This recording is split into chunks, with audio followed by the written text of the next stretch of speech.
स्वतंत्रता के मौन नक्षत्र। लेखक स्वामी गुणदानंद, रामकृष्ण मठ, नागपुर। स्वाधीनता संग्राम केवल कुछ प्रसिद्ध नामों की कथा नहीं है। वो असंख्य ज्ञात अज्ञात आत्माओं की तपश्चर्या का परिणाम है। इतिहास के स्वर्णिम पृष्ठों पर कुछ नाम उकेरे गए, परंतु असंख्य ऐसे भी थे जिनकी जीवनाग्नि ने राष्ट्रदीप को प्रज्वलित रखा, किंतु उनकी कीर्ति का प्रकाश व्यापक समाज तक न पहुंच सका। ये सेनानी त्याग, धैर्य और आत्म बलिदान की सजीव प्रतिमाएं हैं। उनके जीवन प्रसंग आधुनिक युवा पीढ़ी के लिए साहस और निष्ठा के अप्रतिम उदाहरण है।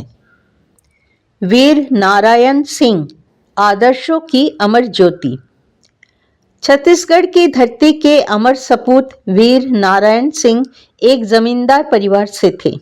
उनका जन्म सन 1795 में वर्तमान छत्तीसगढ़ राज्य के बलौदाबाजार जिले के सोनाखान ग्राम में एक बिंझवार या बंझवार या बिंझाल परिवार में हुआ। उनके पिता रामसाय या रामसाई स्थानीय जमींदार थे।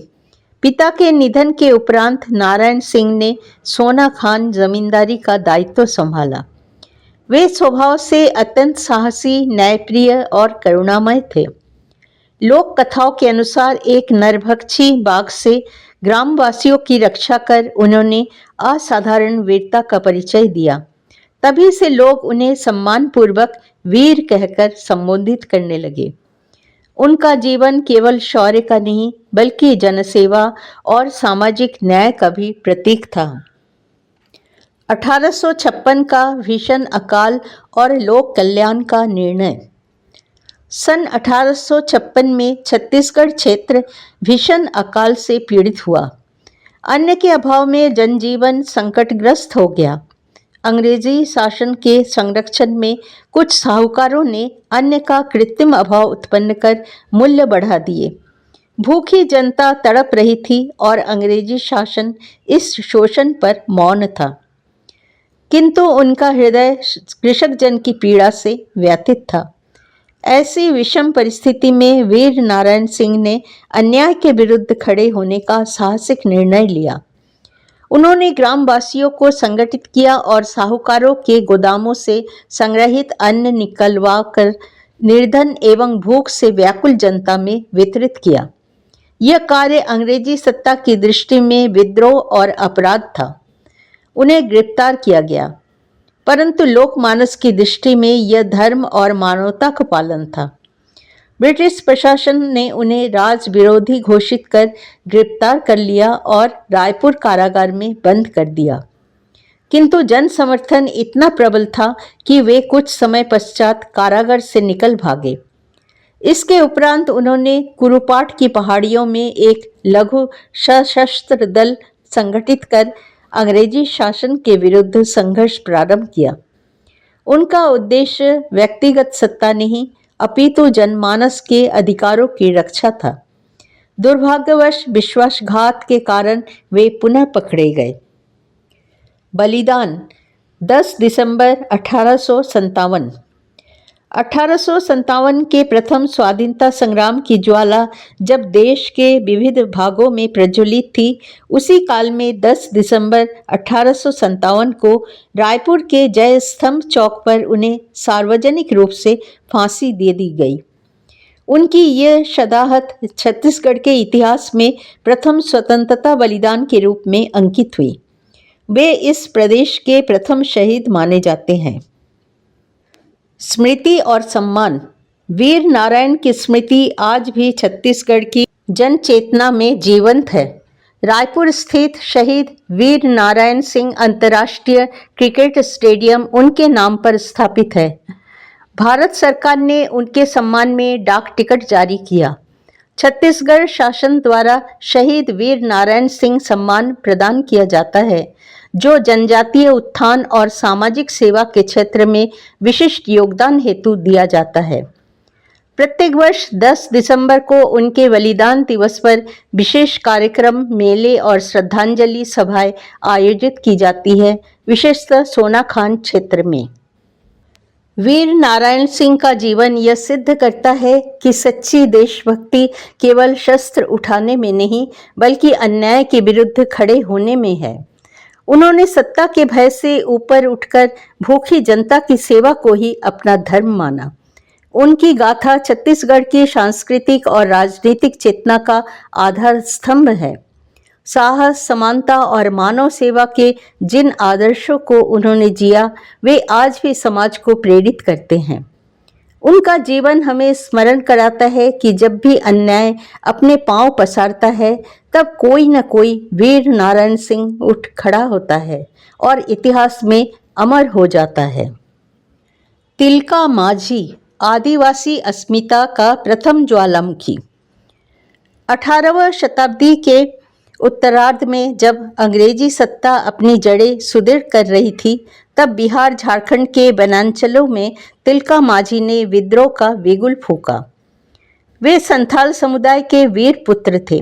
अंग्रेज अधिकारी अगस्टस क्लीवलैंड के अत्याचारों से पीड़ित जनजातीय समाज को संगठित कर उन्होंने सशस्त्र संघर्ष प्रारंभ किया। तिलका मांझी ने तीर से अंग्रेज अधिकारी को मार गिराया। यह घटना 1784 के आसपास की मानी जाती है, जब देशव्यापी संग्राम का स्वरूप भी स्पष्ट न था। अंततः वे पकड़े गए, उन्हें घोड़े से बांधकर घसीटा गया और भागलपुर में फांसी दे दी गई। उनका बलिदान यह उद्घोष करता है कि स्वाधीनता की चेतना भारत भूमि में बहुत पहले से ही प्रवाहित थी। तारकनाथ दास, विदेश में रहकर स्वाधीनता का शंखनाद। तारकनाथ दास उन क्रांतिकारियों में से थे जिन्होंने विदेश की भूमि से भारत की स्वतंत्रता का स्वर बुलंद किया। वे अमेरिका में रहकर भारतीय छात्रों और प्रवासियों को संगठित करते रहे। गदर आंदोलन से भी उनका संबंध रहा। उन्होंने लेखन, भाषण और संगठन निर्माण के माध्यम से अंतर्राष्ट्रीय स्तर पर ब्रिटिश साम्राज्य की आलोचना की। उनका जीवन इस तथ्य का साक्षी है कि स्वाधीनता संग्राम केवल रणभूमि में नहीं, विचार भूमि में भी लड़ा गया। उपसंहार। ये सभी सेनानी उस दीपशिखा के समान हैं जो स्वयं जलकर राष्ट्र को आलोकित करती हैं। उनका साहस केवल शारीरिक पराक्रम नहीं था, वो नैतिक दृढ़ता, आत्मबल और कर्तव्य निष्ठा का अद्वितीय संगम था। आज जब जो युवा पीढ़ी त्वरित सफलता और क्षणिक प्रसिद्धि के आकर्षण में उलझ जाती है, तब इन अमर आत्माओं का जीवन यह स्मरण कराता है कि महानता का मार्ग त्याग और तपस्या से होकर जाता है। राष्ट्र की स्वतंत्रता हमें विरासत में मिली धरोहर है, किंतु उसका संरक्षण और संवर्धन हमारा वर्तमान कर्तव्य है। यदि हम इन मौन बलिदानियों के आदर्शों, साहस, संकल्प, अनुशासन और निस्वार्थ समर्पण को आत्मसात करें, तो वही उनके प्रति सच्ची श्रद्धांजलि होगी। भारत की माटी आज भी उन अमर शहीदों की चरण रज से पावन है। आवश्यकता केवल इतनी है कि हम इतिहास के इन मौन नक्षत्रों को पहचानें, उनके प्रकाश से अपने जीवन पथ को आलोकित करें। राष्ट्र निर्माण की अखंड साधना में स्वयं को समर्पित करके राष्ट्र निर्माण केवल राजनेताओं का कार्य नहीं, पर वो प्रत्येक जागृत आत्मा का दायित्व है। सेनानियों का साहस आडंबर रहित था, उनका त्याग प्रतिफल विहीन था और उनका संकल्प अडिग था। राष्ट्र के लिए जिया गया जीवन कभी नष्ट नहीं होता, वो पीढ़ी दर पीढ़ी प्रेरणा का अक्षय स्रोत बनकर प्रवाहित होता रहता है। यही उन अमर बलिदानियों के जीवन का शाश्वत संदेश है। यह त्याग और बुद्धिमत्ता का अद्वितीय उदाहरण है। उनका नाम इतिहास के मुख्य प्रभाव में प्राय विस्मृत रहा, किंतु उनका योगदान रणचातुर्य और आत्म बलिदान का उज्जवल प्रतीक है। आज आवश्यकता है कि हम इतिहास के इन मौन नक्षत्रों को पुनः स्मरण करें। जब युवा पीढ़ी इन जीवन गाथाओं को आत्मसात करेगी, तब उसमें भी वही निर्भीकता, वही दृढ़ निश्चय और वही आत्मबल जागृत होगा। जय हिंद।